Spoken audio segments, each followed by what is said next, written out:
We've all heard tales of property owners who are understandably upset when their land is encroached on by developers wanting to turn their family home or small business into high-rise apartments or a luxury shopping mall.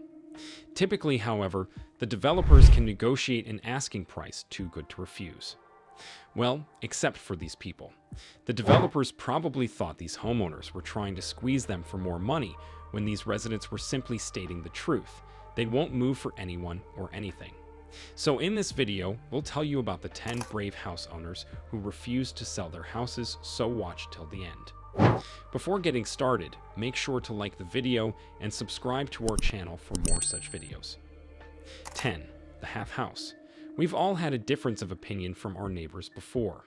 Some of us may have argued a time or two, though the dispute was settled in an adult fashion.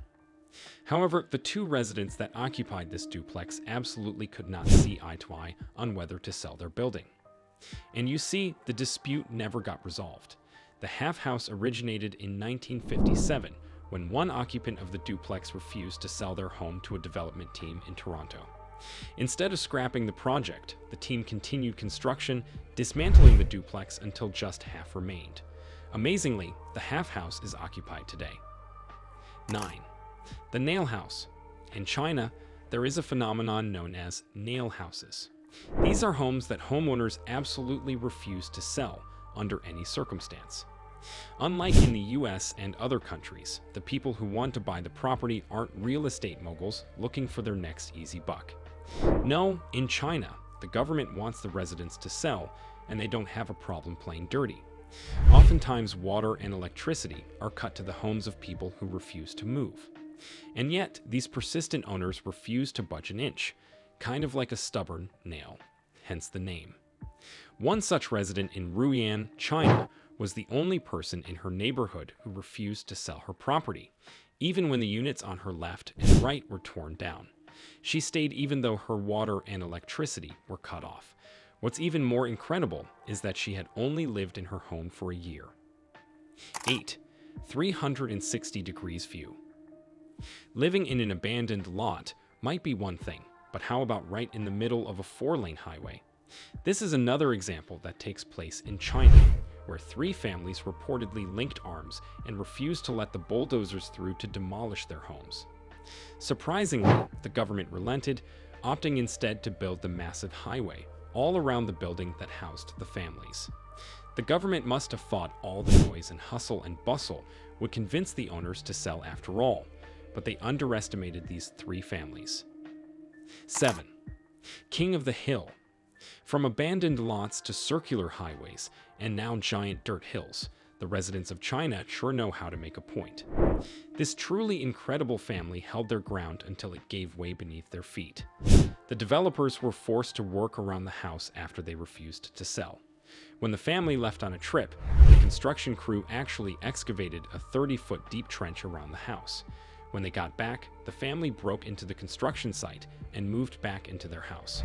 Then they flew the Chinese flag loud and proud for all to see. Legend has it the homeowner, Yang Wu, was a local martial arts champion, and he carved out a stairway up to the house using just his nunchucks. It's also reported that he threatened the construction workers. 6. Edith Macefield. Edith Macefield became a folk hero in 2006 when she turned out $1 million offer for her little Seattle farmhouse. The planned 5-story commercial development continued regardless, but had to awkwardly build around Macefield's 108-year-old house, where she remained until her death in 2008, aged 86. In her will, she left the house to the new building's construction superintendent, who had incidentally become a personal friend and caretaker to her. 5. Airport farming. Narita Airport, Tokyo's main international airport, had a controversial opening in 1978 when it was built despite protests from nearby farmers. It had to operate with just one runway until 2002 due to legal problems stopping them from constructing more.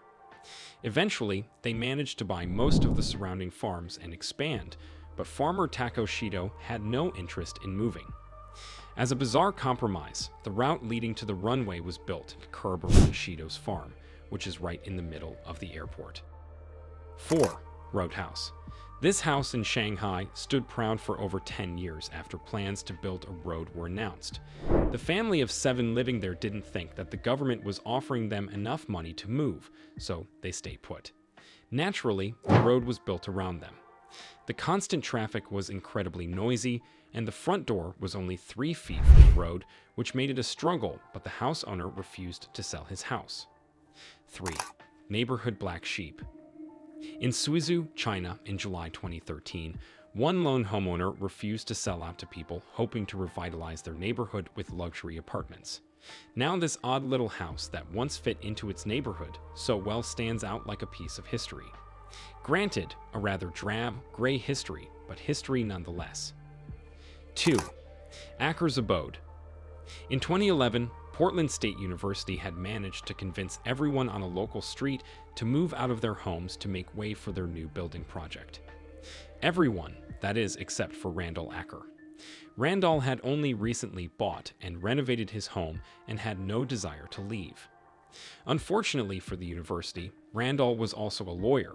He fought them every step of the way, and now there's a quaint little house from the 1800s in the middle of this student residence area.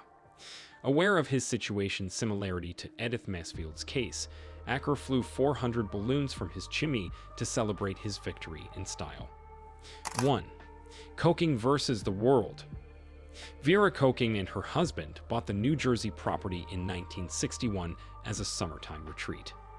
Over the next 3 decades, they declined multiple offers to buy the house, leaving Penthouse magazine owner Bob Guccione to start building his new hotel casino around their house.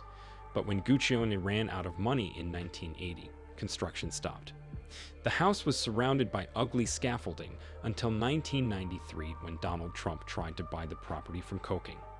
He aimed to expand his nearby casino and hotel and build a parking lot for limos, but still no dice. Under the influence of Trump's legal teams, the city attempted to condemn the house under eminent domain, but Coking, stubborn as a mule, fought the government and won, continuing to live there until 2010.